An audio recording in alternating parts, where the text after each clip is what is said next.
नमस्कार, मी वंदना बोलत आहे. वंदना रेसिपीमध्ये आपल्या सगळ्यांचं स्वागत आहे. मी आज राजापुरी आंबा आणलेले आहेत 1 किलो. त्याचा मुरंबा बनवणार आहे. हे बघा, स्वच्छ धुवून सुकून घेतलेले आहेत. त्याच्यामध्ये 1 किलो आंब्याला हे बघा पाव किलो गूळ घालणार आहे. ही एक अर्धी वाटी साखर घालणार आहे.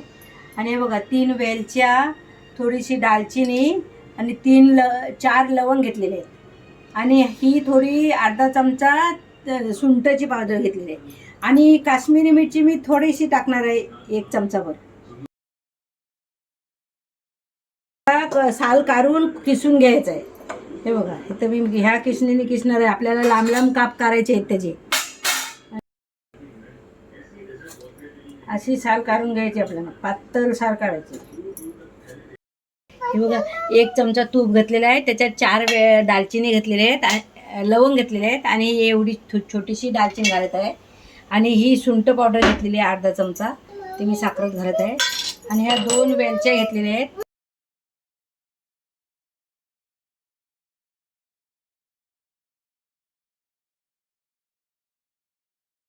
आंब्याचा किस घातलेला आहे. आता आपल्याला हा याच्यात गूळ घालून घ्यायचा आहे. छानपैकी हलवायचा आहे. सारखा हलवत बसायचं आहे 10-20 मिनटं. 20 मिनटात आपला मुरंबा तयार होईल. हे बघा, ही एवढी अर्धी वाटी साखर, छोटी वाटी. त्याच्यामध्ये अर्धा चमच ह्याची सुंठपूड घेतली आहे, सुंठची पावडर. आणि आता आपल्याला हे एकदम पाक होईस तसं हलवीत राहायचं आहे सारखा, कारण स्टीलचं पातेलं आहे ना, त्याच्यामुळे आपल्याला हलवायचं. आणि पाक झाल्यानंतर आपल्याला 1 चमचा ह्याची मिरची, काश्मीरी मिरची पावडर घालणार आहे. अर्धा तास झालेला आहे. आपला मुरंबा शिजलेला आहे. छानपैकी चिकटपणा पण आलेला आहे. हे बघा, तुम्ही बघू शकता, छान झालेला आहे.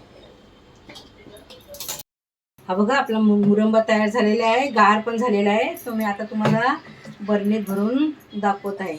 बघा, बरणी चांगली स्वच्छ धुवून सुकलेली कोरडी बरणीत ठेवायचा. हे बघा, तुम्हाला माझा मुरंबा आवडला तर माझ्या चॅनलला लाईक करा, सबस्क्राईब करा, बेल आयकॉनला क्लिक करा.